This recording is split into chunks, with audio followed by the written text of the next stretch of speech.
കൊല്ലം കൊട്ടാരക്കരയിൽ വാഹനങ്ങൾ കൂട്ടിയിടിച്ച് 3 പേർ മരിച്ചു. മരിച്ചവരെ ഇനിയും തിരിച്ചറിയാൻ സാധിച്ചിട്ടില്ല. കൊട്ടാരക്കര നീലേശ്വരം ഗുരുമന്ദിരത്തിന് സമീപമായിരുന്നു അപകടം. വിവരങ്ങളുമായി മനോജ് ചേരുകയാണ്. മനോജ്, വിശദാംശങ്ങൾ. ശ്യാമിന്ന് ഉച്ചയ്ക്ക് 1:30 ഈ അപകടമുണ്ടായത്. അതായത് ഇരു ബൈക്കുകൾ തമ്മിലും കൂട്ടിയിടിക്കുകയായിരുന്നു. കൊട്ടാരക്കര നീലേശ്വരത്താണ്.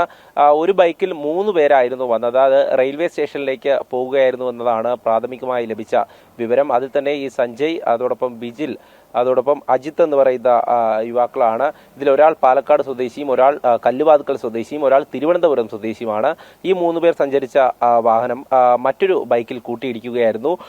അവിടെ വെച്ച് തന്നെ ഈ യുവാക്കൾ മരണപ്പെട്ടു എന്നാണ് ലഭിച്ച വിവരം. അവിടെ നിന്നും ഇവരെ ആശുപത്രിയിലേക്ക്, കൊട്ടാരക്കര താലൂക്ക് ആശുപത്രിയിലേക്ക് മാറ്റിയിട്ടുണ്ട്. കൊട്ടാരക്കര പോലീസ് ഈ സ്ഥലത്തെത്തി തുടർ നടപടികൾ സ്വീകരിച്ചു. എന്തായാലും ഈ ബൈക്കിൽ വന്ന 3 യുവാക്കളും മറ്റൊരു ബൈക്കും തമ്മിൽ കൂട്ടിയിടിച്ച് നടന്ന അപകടത്തിലാണ് 3 ജീവനുകൾ നഷ്ടമായിട്ടുള്ളത്. ഒരു കല്യാണത്തിനാണ് ഇവർ ഇവിടെ എത്തിയതെന്നാണ് മനസ്സിലാക്കുന്നത്. അതിനുശേഷം ഈ ചടങ്ങുകൾ കഴിഞ്ഞ ശേഷം തിരികെ റെയിൽവേ സ്റ്റേഷനിലേക്ക് കൊണ്ടുവിടുവാനായി പോയതാണ് എന്നാണ് ലഭിച്ച വിവരം. എന്തായാലും ഇതുമായി ബന്ധപ്പെട്ട് പോലീസ് കൂടുതൽ പരിശോധന നടത്തുകയാണ്. ഇവർ എവിടെയൊക്കെയാണ് പോയിരുന്നതെന്നും ഈ 3 പേരെ വെച്ച് വന്ന വാഹനം അതിൻ്റെ വേഗതയെക്കുറിച്ചൊക്കെ നാട്ടുകാരോട് അന്വേഷിച്ചിരുന്നു. എന്തായാലും കൂട്ടിയിടിച്ചാണ് ഈ അപകടം. അതായത് ഇരു ബൈക്കുകളും തമ്മിൽ എതിർദിശയിൽ വന്ന ബൈക്കുകളായിരുന്നു. അങ്ങനെയാണ് ഈ വേഗത കൂടുതൽ ഉണ്ടായിരുന്നത് കൊണ്ട് തന്നെയാണ് ഇത്ര വലിയൊരു അപകടത്തിലേക്ക് പോയിട്ടുള്ളത്.